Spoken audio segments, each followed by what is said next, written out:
Freelancing changed my life. It has enabled me to gain experience, grow my savings, eat a lot of croissant, buy a house, and most recently, I was finally able to quit my job. But it wasn't easy from the start. Besides getting clients and learning how to do all these things, it's not enough. We need an efficient workflow. So, introducing my highly productive freelance workflow. You will learn how to streamline your freelance workflow, how to work with clients remotely. You will also get ideas on how I track, manage, and remember everything using really simple tools. Let's get to stage 1, initial contact. The goal at this stage is to get to know the client and decide if this is the right fit. This could be via email, phone call, or video call. I start by asking the client introductory questions like these. Then I introduce myself, ask the client what I can help with. If it's something that I can help with, I'll briefly state the price range of my services so that I don't waste the client's time if it is out of their budget. If it's not the right fit, refer someone else or direct the client to somewhere useful. If it's a right fit, I'll then schedule a discovery call with the client to talk about the details of the project. Before that discovery call happens, I'll usually send my website or portfolio to the client. I'll also ask the client if there's any questions that they would like me to address during the discovery call itself, so that they could have a look before the discovery call. If I need to pick a meeting time, I'll use this tool here to kind of find a meeting time between different time zones. Currently, I manage my client meetings manually. If you prefer, you could actually reduce back and forth by picking a tool like Calendly or SavvyCal so that clients can book you based on your available time. Stage 2, discovery call. The goal of this call is to understand what the client needs and determine if you can help. Before the call, I'll usually just research about the client and their industry, prepare the answers to the client's questions if they have any, prepare a tailored portfolio that is relevant to the client. For example, if the client wants to build a consumer-facing app and they need designs for it, I'll prepare all my portfolio that is relevant to that and show it to the client. I'll also set up a Notion workspace. It's a client portal, it's a note-taking app, it's everything where I run my business on. And I'll also remind the client one day before the call. During the call, ensure that the software grants screen sharing permissions to the client. Dress professionally, be in a well-lit environment, somewhere bright like this. Time check, don't exceed the agreed meeting time because that shows that you don't respect the client's time. During the call, remember to find out these things. Understand the client's needs, their business goals, their budget, timeline, target audience, design preferences. I'll determine if I can help with the project early on during the discovery call so that I don't waste the client's time. If it's a right fit, it's time to move on to your pitch. I'll start off my pitch with social proof, and that means that I will just share what my past clients' testimonials are, quickly walk through my process. I don't need to go into every single detail of the design process, but briefly give them an idea of how I kind of work. After that, I'll just show my tailored portfolio, keep it short and sweet. I will also state how I could help and my price range. I'll also ask them if there's any other questions and concerns that they have so that I could address them during the call itself. Lastly, ask if the client needs a proposal. If yes, I'll just tell them that I will send them a proposal. If it's not the right fit, I'll send an email to thank the client for their time, refer someone else, or direct them to somewhere useful. If it's a right fit, I'll continue to stage 3, proposal. My day-to-day workflow as a designer has been efficient ever since I used the right apps and tools. What helped me here is Setup, an essential toolbox for macOS and iOS. And among the 240 over premium tools they offer, these are my favorite. TimeMated automatically tracks my time while I work, whether it's to improve my productivity or track my billable hours for my client. I also love Flow. It allows you to create UI animations with production-ready code.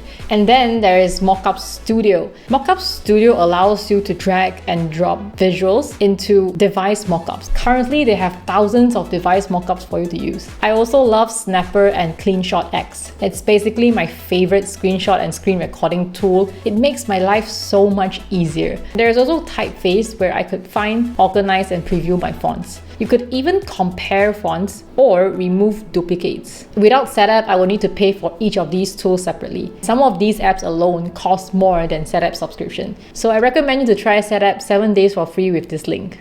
Thanks to Setup for sponsoring this video. Stage 3, this is the proposal stage. This is the stage where I outline to the client on how I could help them achieve their project goals. If the client requires a proposal, I'll prepare it and send it over to them. I'll usually prepare this in Figma. In a proposal, there will be social proof, project milestones, deliverables. I'll also include my past work that is relevant to this project and anything else that you think the client should know. Once I've done with the proposal, I'll start drafting my email. In the email, I'll thank the client for their time. I'll attach the proposal. Every week, I'll just follow up with the client to see if it's all good. I will also guide them on the next steps if they're happy with the proposal, which means going on to like invoicing and contracts. It's time to move on to stage 4, seal the deal. This is where I start drafting my invoice on Figma. I'll also draft a contract on Figma as well. I'll combine the invoice and contract in one document in Figma, export it as a PDF and send it to the client. It's a great way to streamline your sales cycle. Instead of sending client multiple documents, I just send one. I will usually state my payment methods, the maximum number of revisions, deliverables,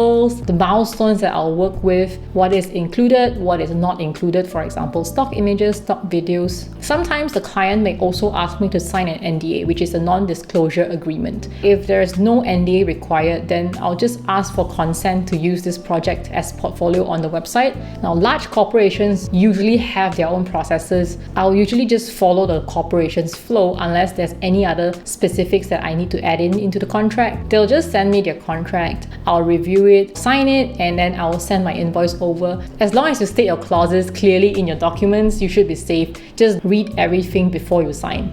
Now, once I have those contract signing and things sorted out, never start work without a deposit. So my deposit is always 50% of the entire project fee. Sometimes it depends on the milestones as well. So your initial deposit may be lower than 50%. It could be like maybe a 25% or a 40%, but always collect a deposit before you start work.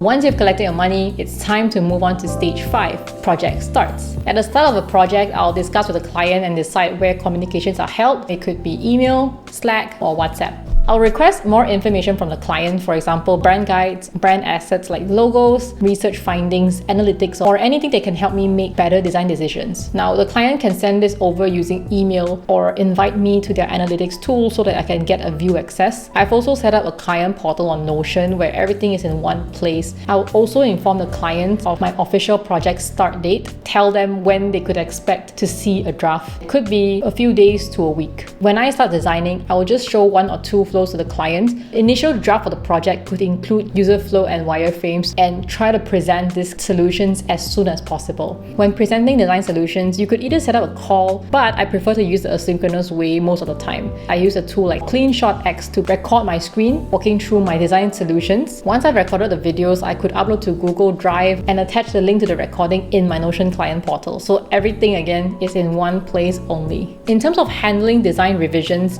you could go with versioning, duplicating your Figma page and just setting like V1, V2, V3, vice versa. Or you could just use Figma's version history feature out of the box. I'll also encourage the client to gather all their feedback instead of shooting me one feedback a day, which is not very efficient. In case revisions are out of scope, I will also negotiate with my client, work out the details on whether to charge an extra amount for out of scope items. Once the design is good to go, everything is fine, client's happy with everything, I move on to the next stage. Welcome to stage 6, project wrap up. This is the stage where I start handing over all the assets and files to the client, scheduling a final call to onboard client to the handover files. I will just set up a Google Drive and attach all the Figma files, design assets, documents, or whatever that the project requires. Send that Google Drive link in the client portal so that the client can go onto the portal and check it out. I'll also draft the invoice to the client to collect the final payment as well. When the freelance project ends, reflects on the project, update project status on my Notion document. I'll ask the client for the testimonial and consent to publish it on my site. If you have the time, I encourage you to also update your website with the portfolio, and if possible, attach the client's testimonial on your website as well.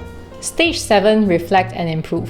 Refine your workflow until it works for you and your clients. Even if you follow this workflow, things never go as planned. Every year, I'll make it a habit to also offer help or build rapport with the client. Don't stress out about opening a company or hiring employees and things like that. Once you have steady freelance projects coming your way, you find yourself in a spot where you really enjoy freelancing in the long term, then you can think about starting a company or hiring an accountant and things like that. I really hope you enjoyed this video.